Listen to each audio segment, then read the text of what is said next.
কিছু মানুষ শুধু মানুষ নন, তারা হয়ে ওঠেন সময়ের সাক্ষী।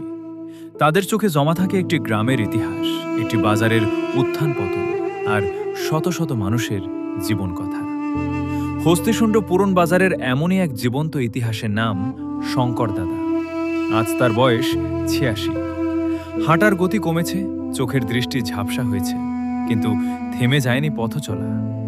প্রতিদিনের মতো আজও তিনি আসেন বাটাজোর থেকে, এসে বসেন এই পুরনো বাজারের এক কোণে, অপেক্ষা করেন। কখনো একজন, কখনো দুজন গ্রাহকের জন্য, আবার কখনো পুরো দিন কেটে যায় অপেক্ষাতেই। কিন্তু এই নীরবতা একদিন ছিল না। একসময় এই হস্তিশুণ্ড পুরন বাজার ছিল এলাকার প্রাণকেন্দ্র। ৮০ ও ৯০ দশকে এই বাজারের বুক জুড়ে ছিল মানুষের ঢল। তিল ধারণের জায়গা ছিল না, দূর দূরান্ত থেকে মানুষ আসত কেনাকাটা করতে। হাসির শব্দে, ডাকাডাকিতে, মানুষের পদচারণায় গমগম করত পুরো বাজার সেই সময়। বাদাম গাছ আর বিশাল বটবৃক্ষের নিচে এক টুকরো ইট বসিয়ে চুল কাটতেন শঙ্কর দাদা। আমার নাম শঙ্করচন্দ্র শীল, বাড়ি বাটাজোর। 15 বছর বয়সে আসিয়া ওই একটা বট গাছ ছিল আর একটা এই গাছ, ওই জায়গা বসে কাজকর্ম করতাম। 2 নম্বরে মোহাম্মদ তালুকদার, 3 নম্বরে শফি ব্যাপারী, 4 নম্বরে ফকুয়াজি, 5 নম্বরে হইল।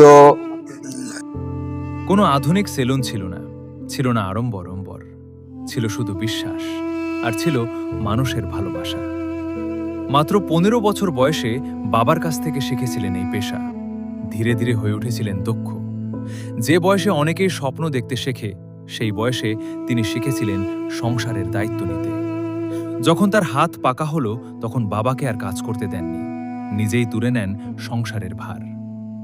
শঙ্কর দাদার কাঁচির নিচে বেড়ে উঠেছে কয়েক প্রজন্ম। যে শিশুর প্রথম চুল কেটেছেন তিনি, আজ সেই শিশুর নাতির চুলও কেটেছেন তার হাতেই।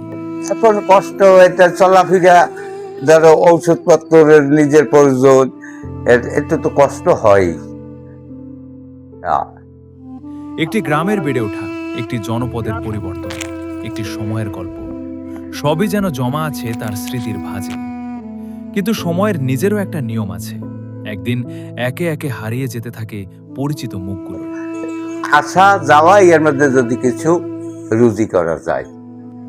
এক কথা, আমি এখনো শোবার সময় এসে আমি তার প্রায় এই লোকেরই প্রায় স্মরণ করি, আমি চক্ষু বুঝি।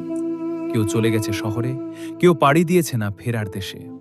আর বাজার, সেও যেন ধীরে ধীরে হারিয়ে ফেলেছে নিজের প্রাণ।